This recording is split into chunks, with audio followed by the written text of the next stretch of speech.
with you.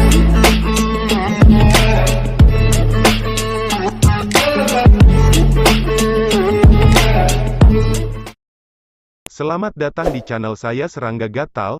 Jangan lupa di subrek, like and share. Mimin doakan semoga kita sehat semua. Oke, kita mulai. Hua. Sui Ying dapat melihat melalui esensi alam untuk mengetahui bahwa di balik dunia nyata, ada fata morgana yang sesuai. Mereka seperti dua adegan berbagi satu sumber. Mirage mewakili puncak ilusi.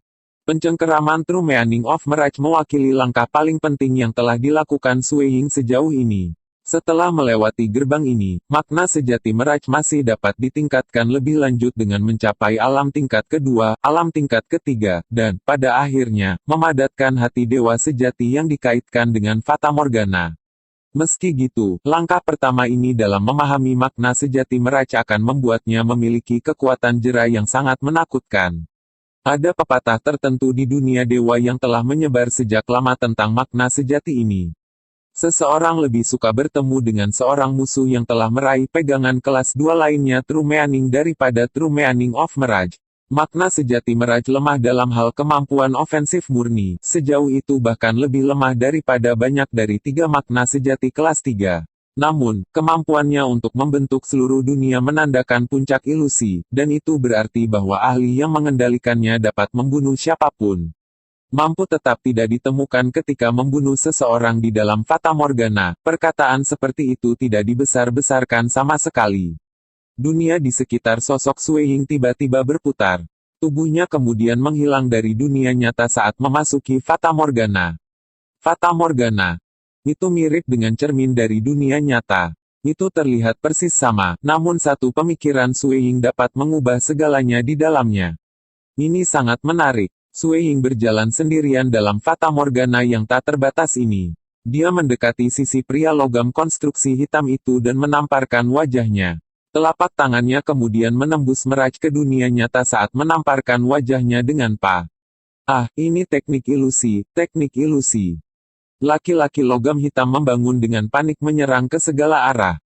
Pada saat itu, semua orang, termasuk iblis, pikiran mereka terseret ke dalam Fata Morgana yang dikendalikan oleh Sui Ying. Namun, di dalam Fata Morgana, apapun yang diinginkan Sui Ying untuk dilihat, mereka akan melakukannya, dan jika dia tidak ingin mereka melihat sesuatu, mereka tidak akan bisa melihatnya. Pakar ras logam ini bahkan telah menerima tamparan di wajah sebelum memahami bahwa ia telah jatuh di bawah teknik ilusi. Aku berjalan di Mirage, namun aku bisa menyerang musuh di dunia nyata, pikir Sui Ying. Kecuali musuh di dunia nyata memiliki metode untuk menyerang Mirage, mereka tidak akan bisa menyakitiku sama sekali. Ini benar-benar teknik yang menakutkan. Tidak heran itu puncak ilusi. Bahkan negara adikuasa akan tak berdaya di depannya. Bahkan seseorang dengan kekuatan untuk menghancurkan langit dan memusnahkan bumi tidak akan bisa menyakiti Sui Ying selama mereka tidak bisa menyerangnya di dalam Fata Morgana. Makna sejati Mirage mungkin lemah dalam hal kemampuan ofensifnya. Tapi, Sui Ying memiliki True Meaning of Extreme Piercing serta True Meaning of Star untuk menyertainya. 3 makna sejati yang agung ini akan menutupi kelemahan satu sama lain, membuatnya benar-benar kuat. Sebenarnya ada 2 dari mereka yang bisa lepas dari pembatasan Fata Morgana. Sui Ying melirik remaja tampan yang jauh dan perempuan berjubah merah. Perempuan berjubah merah adalah penyihir yang sangat kuat. Pemahamannya tentang alam berada pada tingkat yang sama dengan remaja tampan itu. Tapi yang lebih penting, dia adalah seorang penyihir. Penyihir biasanya akan sangat tangguh dalam aspek yang berkaitan dengan jiwa dan roh, yang berarti sangat wajar baginya untuk dapat keluar dari Mirage. Namun, remaja tampan yang mampu keluar darinya, benar-benar keluar dari harapan Sui Ying. Meskipun dia baru saja memegangi makna sejati-sejati Mirage, itu masih baru pada tahap pertama, dan kendali yang dia miliki untuk mengikat orang lain agak lemah, mencoba melepaskannya masih sangat sulit. Aku seharusnya tidak membuang waktu lagi. Sui Ying terus berjalan dalam Fata Morgana. Dia bisa mengendalikan Mirage Avatar untuk membunuh yang lain tanpa harus bertindak dengan tubuh aslinya. Ini adalah sesuatu yang biasanya dilakukan oleh para ahli yang memahami True Meaning of Mirage, dan juga sesuatu yang menyebabkan sakit kepala bagi banyak musuh. Bahkan jika mereka bisa menyerang Fata Morgana, kecuali mereka dapat menemukan tubuh aslinya, mereka tidak akan bisa melukai ahli yang mengendalikan Fata Morgana itu. Tapi Sui Ying tidak ingin membuang waktu lagi karena remaja tampan Lai Huo dan wanita berjubah merah sudah sadar kembali. Jadi, semakin cepat dia bertindak, semakin baik. Dengan satu langkah, Sui Ying mencapai sisi remaja tampan itu. Tombaknya menyerang. Stellar Fire Cloud Spear secepat kilat. Itu keluar dari Fata Morgana sebelum memasuki dunia nyata. Pada saat ujung tombak muncul, itu telah mencapai tengah alisnya. Arti sejati dari ekstrim menusuk secara langsung menembus melalui lapisan pelindung dari arti benar riak ruang. Meskipun makna sejati ini dapat dianggap cukup baik dalam hal pertahanannya, secara alami ia tidak akan mampu melawan serangan langsung dari ekstreme piercing. Ini, remaja tampan Lai Huo benar-benar khawatir dan ketakutan. Beruntung dia memiliki harta di dalam jiwanya yang memungkinkan pikirannya untuk mendapatkan kembali kendali dirinya setelah terseret ke dalam Fata Morgana. Mereka, remaja tampan itu memandang sekelilingnya. Sukubus yang jauh, laki-laki pembangun logam hitam, pedang iblis pemula dan iblis semuanya terbang secara acak. Beberapa hanya menyerang ruang kosong sementara yang lain saling menyerang seolah-olah mereka adalah musuh. Beruntung Hong Ye juga bangun. Remaja tampan itu memandang ke arah wanita berjubah merah. Dua yang terkuat dalam tim mereka secara alami adalah mereka berdua. Sementara dia masih melihat wanita berjubah merah yang jauh, dan sebelum dia bahkan sempat memikirkan hal lain, seorang ujung tombak tiba-tiba muncul dan menembus titik di antara alisnya dan kedahinya. Matanya terbuka lebar. Ini, apakah dia baru saja mati? Dia masih bisa berkelahi dengan Sui Ying ketika dia baru saja memiliki arti sejati bintang dan penindikan ekstrim. Tapi sekarang Sui Ying juga memahami True Meaning of Mirage, puncak ilusi dan teknik pembunuhan terakhir. Ketiga makna sejati agung ini telah menyebabkannya mati dalam satu gerakan. Bagaimanapun, dia masih manusia dan tidak memiliki tubuh yang abadi. Seseorang harus tahu bahwa bahkan sebagian besar demigods dari klan Xia tidak memiliki tubuh abadi. Agar seseorang dapat mencapainya, mereka harus memiliki bakat bawaan seperti iblis atau makhluk purba. Jika tidak, seseorang dapat terus mengkonsumsi 1 juta kilogram batu asal setelah kebangkitan pertama dari bloodline primordial mereka untuk mengangkat tubuh berdaging mereka ke alam Sein tahap pertengahan sebelum tubuh yang abadi akan terbentuk. Selain itu, ada satu lagi keadaan khusus yang melibatkan memahami makna sejati yang menyebabkan efek tubuh yang abadi. Space Replay secara alami tidak memiliki efek yang memungkinkan pengguna untuk memiliki tubuh abadi. Arti sejati Space Replay cukup bagus dalam hal pertahanannya dan bisa bertahan dari arti sejati gravitasi dan yang lainnya. Tapi melawan ekstreme piercing yang murni berorientasi pada serangan, dia hanya akan mati di tempat saat menembus otaknya. Perempuan berjubah merah, Hong Ye, juga tercengang. Teknik ilusi yang mengerikan. Aku telah memupuk jiwa dan roh aku untuk waktu yang lama, namun aku harus menggunakan semua kekuatan aku sebelum berjuang keluar. Yang hadir di tempat kejadian terbang secara acak. Beberapa menyerang ke ruang kosong sementara yang lain saling membunuh. Jelas mereka masih terjebak dalam wilayah ilusi. Lai Huo juga sadar. Hong Ye melihat ke arah remaja tampan yang jauh. Mendadak, dia menatap dengan kaget ketika ujung tombak muncul dari udara tipis di posisi tepat di depan titik pusat di antara alis remaja yang tampan. Setelah itu, sebuah pu dapat terdengar saat menembus lapisan True Meaning pelindungnya sebelum memasuki otaknya.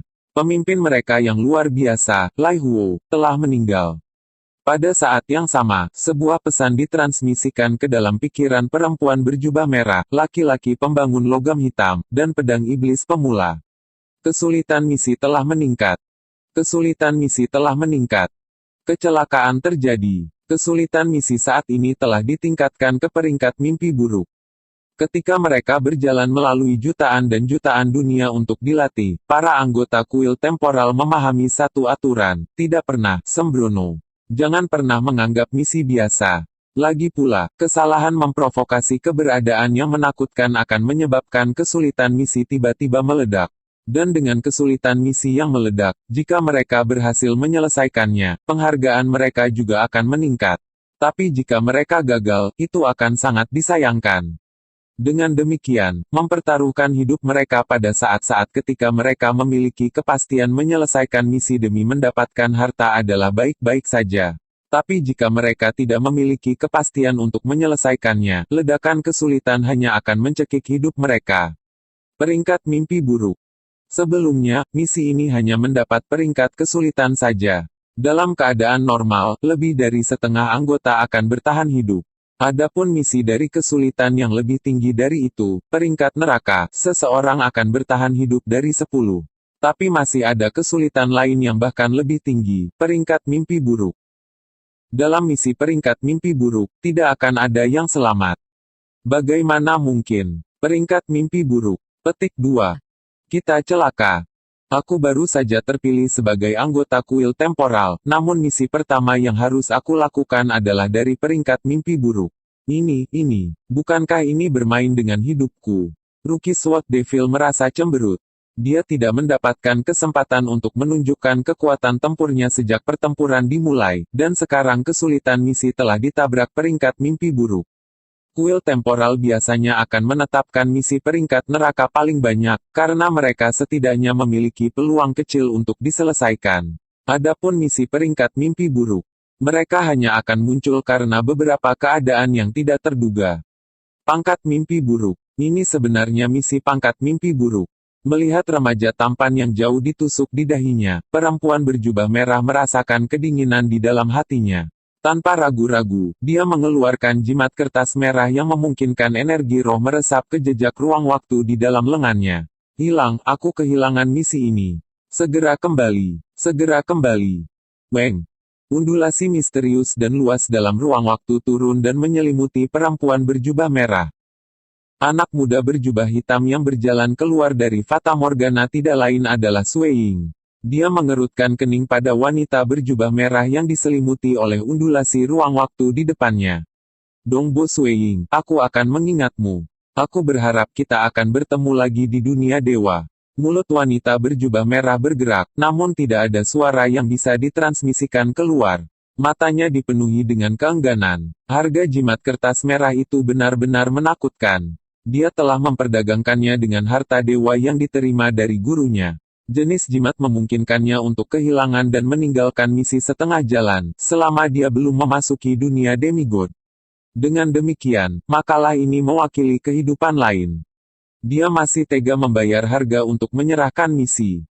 Tapi jika dia dibunuh, itu akan terlalu menakutkan. Jiwanya akan ditarik oleh kuil temporal ke neraka sebelum memaksanya untuk secara berturut-turut menangani 3 misi peringkat neraka. Dia adalah satu-satunya di tim yang memiliki jimat kertas merah semacam itu. Bahkan, itu jarang terlihat bahkan di antara reincarnatores peringkat Saint. Sangat menarik. Sui Ying berjalan keluar dari Fata Morgana ke dunia nyata untuk melihat apa yang terjadi. Waktu dan ruang bergetar terus-menerus. Jika mau, kekuatan ini pasti bisa menghancurkan seluruh dunia klan Xia. Terlalu besar, terlalu kuat. Menurut catatan, kuil temporal didukung oleh keberadaan yang benar-benar menakutkan yang, bersama dengan beberapa lainnya, berdiri di puncak jutaan dan jutaan dunia, dunia dewa dan jurang kegelapan. Demi mengoperasikan kuil temporal, dia telah membayar harga yang sangat besar untuk mengolah harta dewa yang sangat menakutkan. Harta ini memiliki semangat sendiri yang akan mengikuti perintah yang ditetapkan oleh pemiliknya ketika itu dibuat. Misalnya, itu bisa memilih beberapa keberadaan dari dunia yang tak terhitung jumlahnya untuk menjadi reincarnatores, memberi mereka misi, melatih mereka sambil menyaring yang kuat, dan memberi mereka sejumlah besar sumber daya. Itu akan terus-menerus mengumpulkan para ahli untuk kuil temporal. Aku sudah lama mendengar bahwa para anggota kuil temporal dapat berjalan di antara dunia yang tak terhitung jumlahnya. Namun, ini adalah pertama kalinya aku mendengar tentang kuil temporal menggunakan kekuatannya untuk membawa mereka kembali. Sui Ying tersenyum melihat kejadian itu. Wah! Perempuan berjubah merah di depannya telah tersapu, menembus dan meninggalkan dunia fana. Sui Ying bahkan tidak berusaha menyerang. Perbedaannya terlalu besar. Mungkin ada beberapa eksistensi besar di dunia dewa yang bisa melawan harta karun dewa yang menakutkan ini, tapi bagi yang transenden seperti dia untuk melakukannya, mustahil. Sui Ying terus berjalan dan tiba-tiba menghilang sekali lagi ke Fata Morgana. Sambil berjalan dalam Fata Morgana, ia dengan santai menyentuhnya dengan jarinya. Seutas ki transenden berapi-api muncul, terbang menuju pedang iblis pemula sebelum muncul dari Fata Morgana menjadi kenyataan. Ki diperkuat oleh arti sejati dari penindikan ekstrim muncul di sisi pedang iblis pemula dan kemudian menembus kepalanya. Segera setelah kepalanya ditindik, tubuhnya mulai menderita efek True Meaning of Extreme Piercing, menyebabkannya hancur berantakan. Namun, tubuh kemudian bergerak secepat kilat saat mulai mendapatkan kembali bentuknya. Tubuh abadi. Sui Ying agak terkejut. Seorang Saint manusia sebenarnya bisa melatih tubuh yang tidak mati. Siu. Sui Ying hanya terkejut sesaat. Dia kemudian dengan santai menembakkan untayan demi untayan transenden ki ke sasarannya, Sukubus, laki-laki ras logam, Rookie Sword Devil, Demon JR Luo dan banyak iblis lainnya. Meskipun pedang iblis pemula adalah manusia dan laki-laki black metal adalah eksistensi milik ras logam, yang lainnya semua adalah iblis. Lepaskan hidupku, lepaskan hidupku. Laki-laki konstruksi logam hitam telah lama menjadi terintimidasi oleh kesulitan mimpi buruk.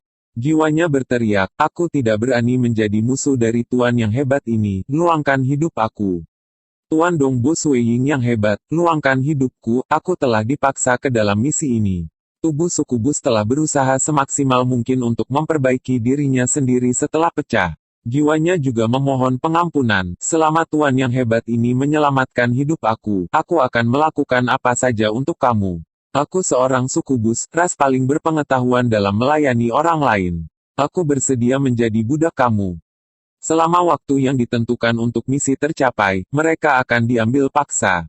Dengan demikian, setiap janji yang mereka buat tidak akan menjadi masalah selama mereka selamat. Mereka tidak rela mati. Setelah mati, mereka akan dipaksa untuk mengambil 3 misi peringkat neraka berturut-turut yang harus mereka selesaikan. Satu kegagalan berarti jiwa mereka akan menghilang. Siu. Lebih banyak untayan ki transenden terbang menuju target yang berbeda.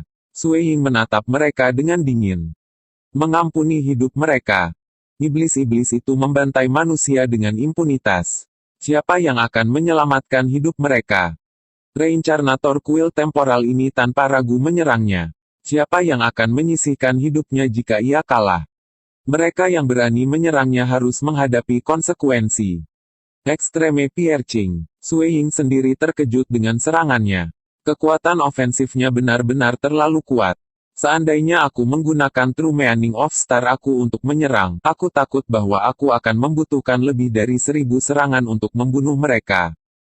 Arti bintang sejati mungkin juga sangat bagus. Itu bisa secara langsung menekan lawan-lawannya, tapi itu hanya akan menyebabkan daging dan darah tubuh mereka hancur berantakan sebagai lawan menghancurkan mereka di tingkat atom.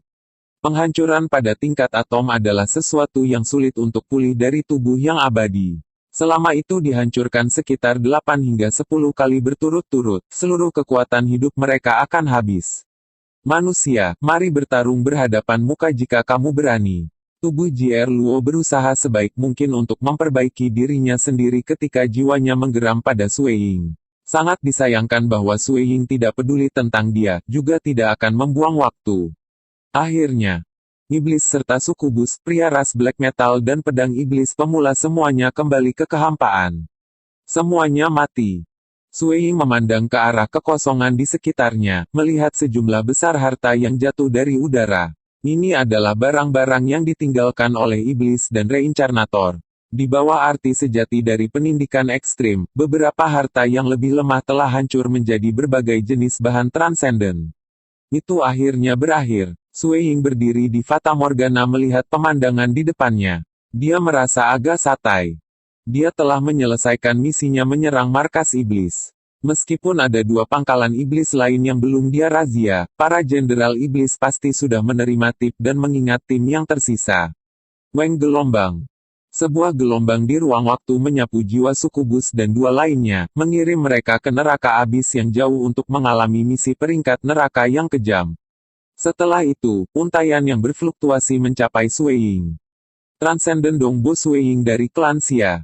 Kuil temporal mengundang kamu untuk bergabung dengan kami. Apakah kamu bersedia melakukannya? Fluktuasi ini diikuti oleh suara keras yang terasa acuh tak acuh terhadap semua keberadaan seolah-olah berdiri di puncak. Sekian dulu update-annya, tunggu lanjutannya di channel saya Serangga Gatal, di subscribe ya guys. Terima kasih.